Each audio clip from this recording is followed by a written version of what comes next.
And the cards that we have for you for love in March are Queen of Staffs reversed, Eight of Staffs reversed, the Ace of Staffs, Five of Pentacles that keeps coming up, Three of Swords reversed, and the King of Staffs reversed. So we have two people showing up here, both of them fire energy. So fire signs are Aries, Sagittarius, Leo. And they're powerful. So it feels like, it definitely could be, possible love interests that are coming in.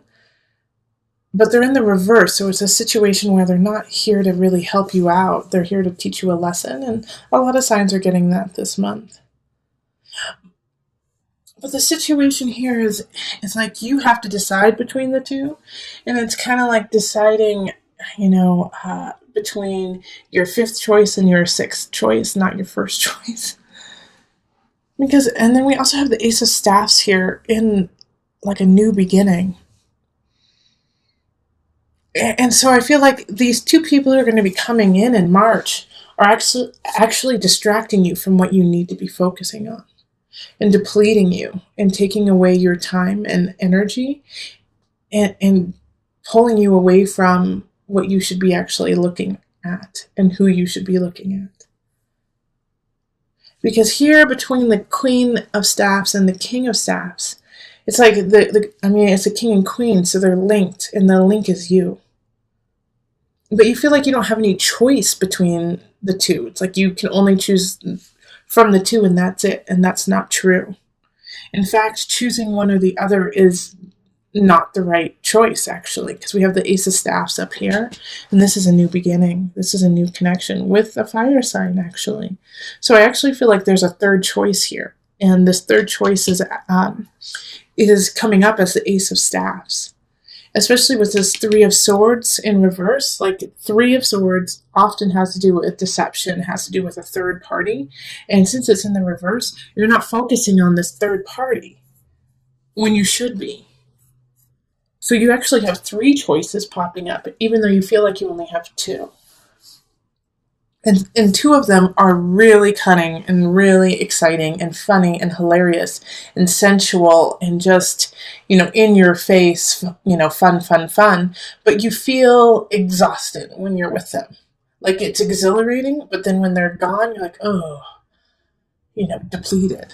Both of them. But this Ace of Staffs, this third choice over here, makes you feel the opposite. Makes you feel connected. Makes you feel like there's hope, gives you hope, makes you feel hope.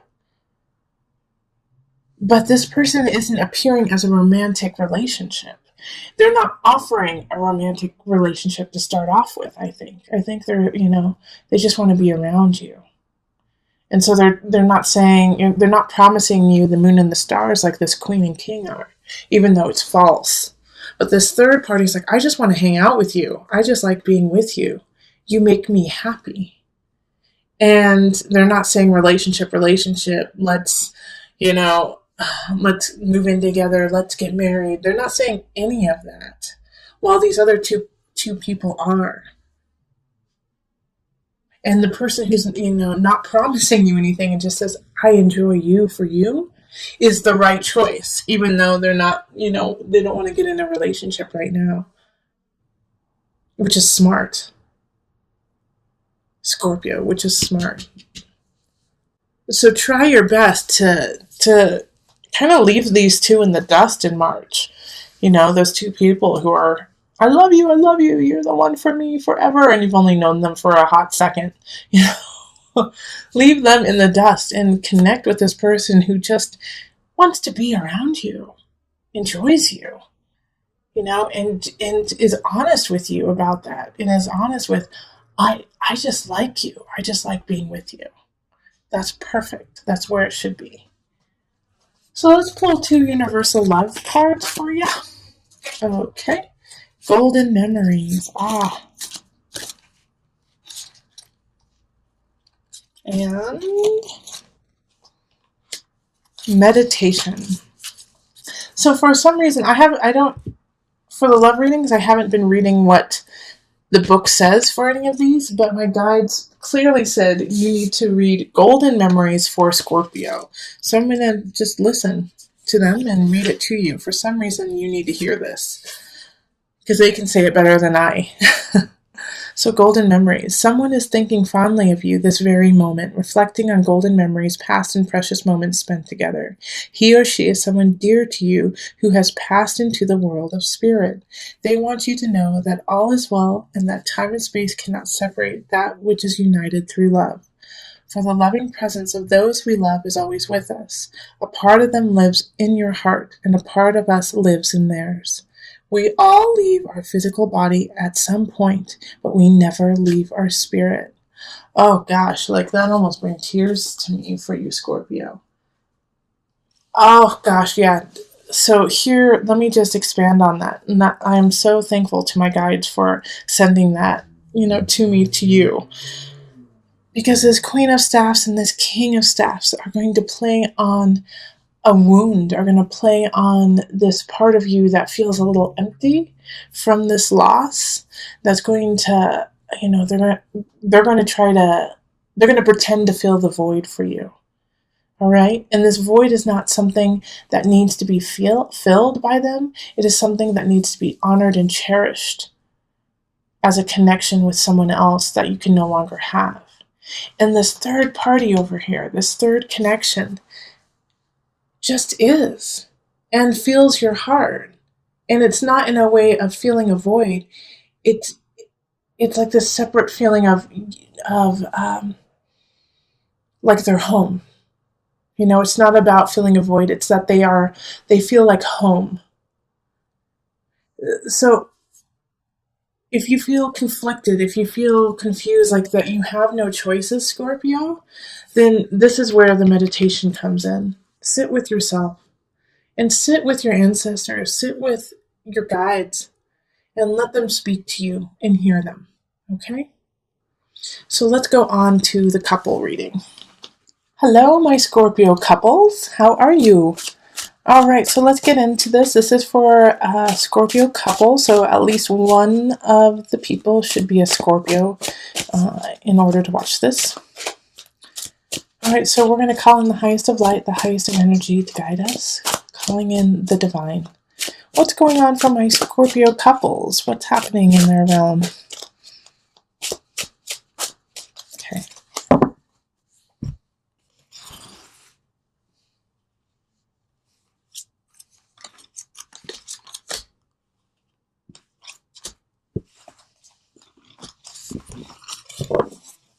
All right, and let's see what we have. We have the Page of Staffs reversed. We have the Wheel of Fortune reversed. We have the Four of Cups reversed. Then we have the Eight of Swords, Seven of Pentacles reversed, and the Four of Staffs reversed. Okay. So first and foremost, let me just say you are not alone. Looking at this reading, it's very similar to a lot of the other signs, actually. And we are all connected, so that's why. But I have this Page of Staffs energy, and so those who are married or not even married, who are just a couple and have a child together, you're going to have some tough times with that kiddo. Okay, they're going through a tough month, and it's going to affect your relationship. All right, and you're going to blame yourself. Of course, you're going to say, "What did we do wrong? How come they're not thriving? It must be our fault. We didn't plan right." And you're going to create like this whole thing of it's our fault that our child is going through a huge, transformation. And then you're going to feel kind of like, what do we do now? How are we going to solve this? And the first thing you're going to have to do is stop it. Stop this. Like, what did we do wrong? How can we solve this? And just be present with your child, okay? And be present together, because the relationship is going to get rocky if you guys go through that self-deprecation of like, we are horrible parents. Maybe we shouldn't even be together. Obviously, co-parenting together, we're not doing great. But the truth is, no, you just need to relax, okay? You need to relax and get yourself out of that mindset and be present. That's the big part of this. Now, if you don't have a child, somebody's going to be acting like a child in the relationship. And once again, you have to be present for this, because a Page of Staffs in reverse is either receiving a message that is emotionally charged, like that fires you up, that makes you angry, that makes you really anxious, but just kind of throws you for a loop and makes you kind of go into a tizzy. Or it's a child, a child who is going through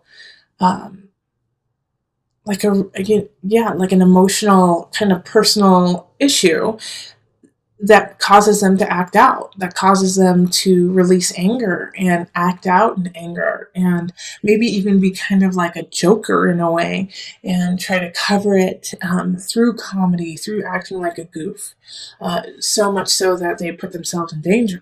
Okay? But with the Wheel of Fortune in reverse, the Wheel of Fortune always is turning. So you have the tools that you need to get through this, because you've been through this before. It's just now you're kind of on the downward slope, but that will move back up to the upward slope. But you have to push it there, And the Four of Cups is really, is a reminder to you that you couldn't have done anything about it. There's nothing that you could have done in the past that would have changed what is happening.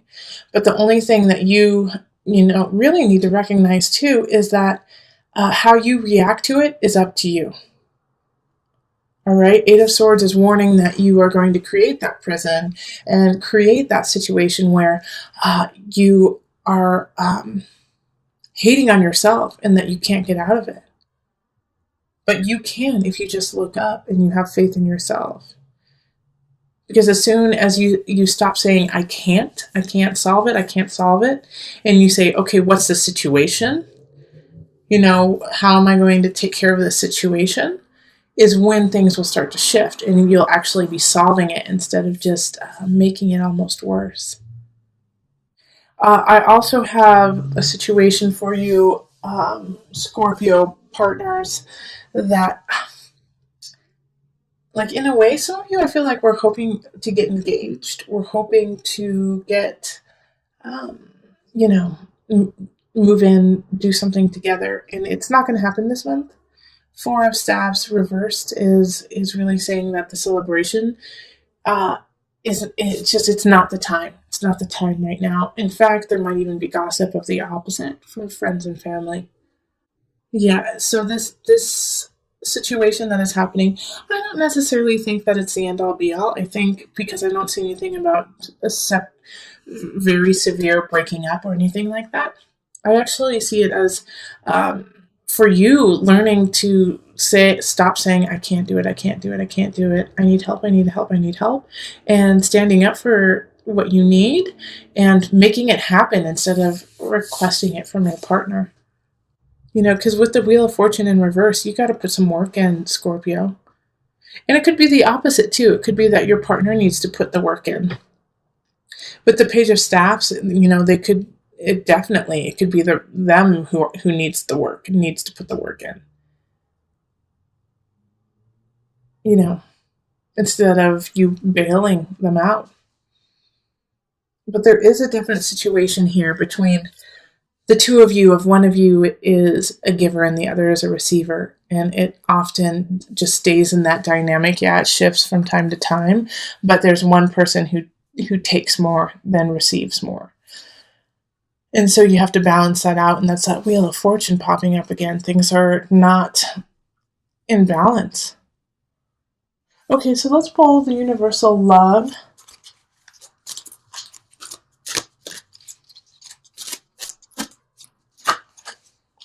All right, so physical body and abundance. Okay, lovely, Scorpio. My Scorpio couples, this is good. So physical body. So the situation that's popping up here, you may actually feel sick in March. You may actually feel like ill, get like a cold or the sniffles because of trying to figure out what to do and how to solve it. But as soon as you kind of detox the situation, detox what's happening, man, you guys are going to be awesome. You guys are going to be the bomb. Because abundance is there. You are so fulfilled with each other and with yourself. So this detox that's happening, is going to be really important. And like I was saying before, that, one of you guys is kind of a giver and the other's a receiver. And so finally you're going to find a balance, because even if somebody is receiving all the time, after a while, that person starts to get bitter and spiteful that this person is giving them so much. And they're like, well, would they just stop already? Would they just stop giving me the world? Because there's a part that is so satisfying to also give. And so if you're always receiving and you don't have space to actually give, then it also feels incomplete. So if you're on that side of like telling your partner, be like, you know what, just stop. Let me do this. Let me do this so that I can help you out too. All right. And if you are the one who is giving, just say, hey, you know what? I don't have the capacity right now to do that. I don't have the capacity. Will you help me?